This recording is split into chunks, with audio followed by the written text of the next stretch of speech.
So today I'm going to show you how to update your settings if you had wanted to. So to get to your first settings, you would go to settings and then account settings. Now your business info is where I had started. Here you could find your business name, your domain, your email, your phone number, as well as what time you would typically start delivery and pickup, how many days prior to a reservation would you allow for a client to place in their order, as well as how many days prior to an event that you would require for your client to pay off their entire balance. Now, if you scroll down, I did take your refund policy as well as your delivery policy from your current website. However, if you would like to change this, if you find that this is incorrect, or if you're no longer, using these specific policies, then you could always go in and change these. Now, after you change anything within your settings, you would have to click Update Settings. Now, if you go down here to Store Metroplexes, this is the area that you would basically serve, or the area that you are from. And this is the area that you would serve. So this is what clients would be able to see on the front end of your website. If you look over here, it says affordable table and chair rentals in the DFW area. And that is basically because this acronym says DFW. But since this specific address is for Dallas, I'm just going to update your name to Dallas rather than Plano. This is also where you would click if you would allow for same-day pickups, yes or no. And just like earlier, whenever you update your settings, just like how you would have to click this button, you need to click this button whenever you update any details over here. Now, next is your store locations. So if you click this edit icon, you'll be able to get into here.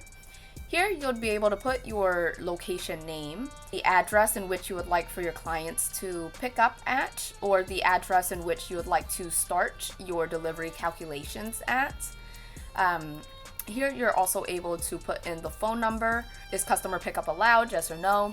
Is delivery allowed? Yes or no. Is there a showroom available? Yes or no.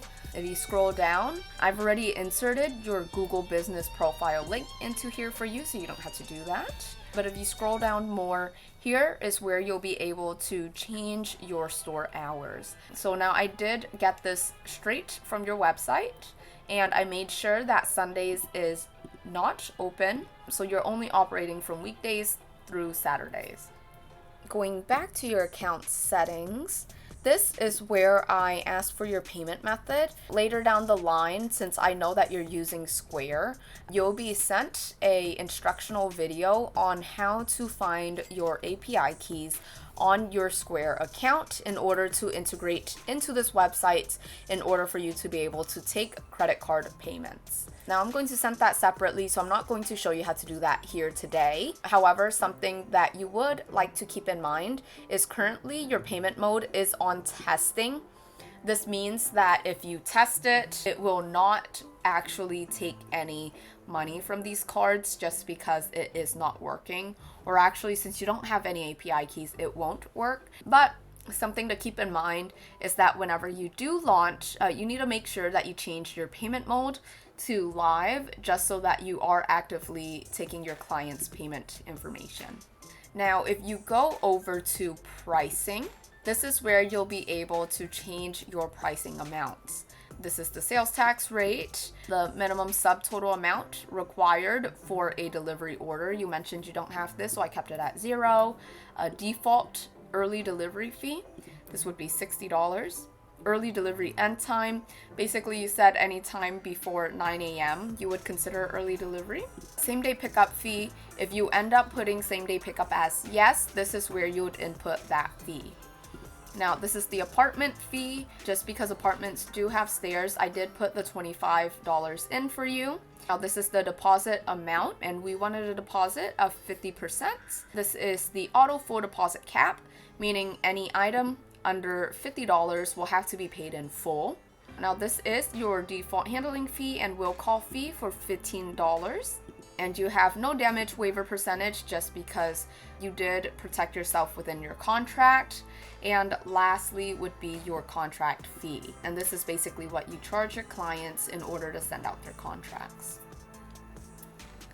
Alright, now aside from that, if you happen to have any other social medias, I did already input the 2 that I saw on your website, but you could input them here if you had wanted. Let's go into your delivery settings. So here are the 3 different delivery settings you're able to do.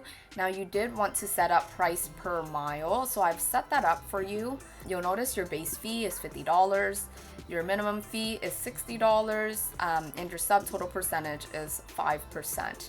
This is taken specifically from the example that I had sent you, but just as a reminder, your base fee is a base fee that you'll charge for all deliveries, as well as your subtotal percentage. And so a percentage of your subtotal will basically go into the base fee of that delivery. Now, the minimum fee is basically for any orders that are below the specific amount. It will automatically take the $60 over any other order below $60. Now, max fee, we don't have a max fee, so I set it at a very high amount. A max fee basically insinuates that any order or any delivery passing this amount will basically be capped at this amount. So if it's passing $100,000, you'll no longer charge more for that delivery, but you'll just keep it at $100,000.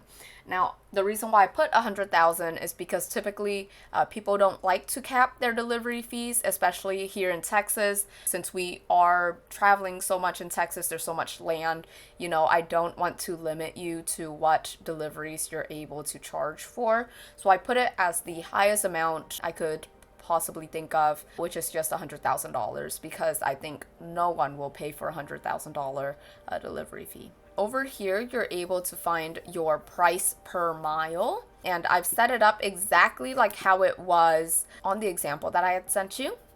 And here is where you'll be able to add more mile increments.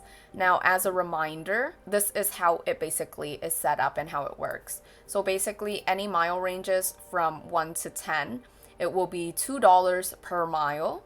Any mile ranges from 10 to 15, it will be 2.5, and etc. Now, if you would like to set up a new delivery pricing in terms of your miles and your mile cost, you will have to delete this current delivery setting. Now, I did send you the delivery setting example, so now you could always set it up just like this if you had needed. But all you do is you'd click this trash button and it would basically delete this setting for you. And then you would add a new setting by clicking the plus button and then clicking price per mile. And here you'll then see your base fee, minimum fee, max fee, and subtotal percentage. Once you've put that in and click create new delivery settings, it should change the format to this, to where you are able to navigate to the different tabs. Now, if you would like to change your user, all you would have to do is go under manage users. Here we do have an account created for you right here. All you have to do is click edit, and here you'll be able to see your information. Now, if you would like to change your password, all you'd have to do is scroll down here and then go to the update password tab, and then just input your new password and confirm that new password. Then hit update password and you'll be able to log in. Now, if you would like to create new users, for example, if you do have people working with you for delivery or whatever it may be, you can add a new user. You just have to put their name, their role, what department they'll be in, as well as their email and password.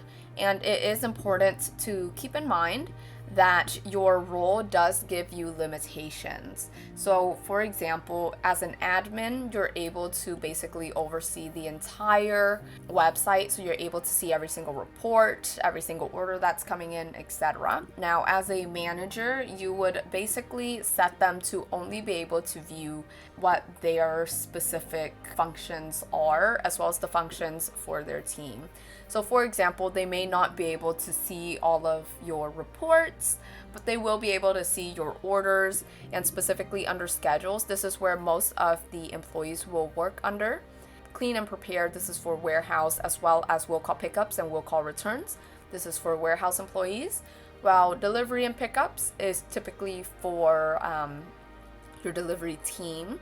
And schedule delivery and schedule pickup is typically for a admin or a manager in order to schedule those deliveries and route those deliveries. Now, if you do crew, they'll have a even more limited role where specifically only the warehouse team will be able to see, clean, prepare, will call pickup, will call return, and delivery drivers are only to see delivery and pickup. And here you're able to separate them into the department that you would like for them to be in.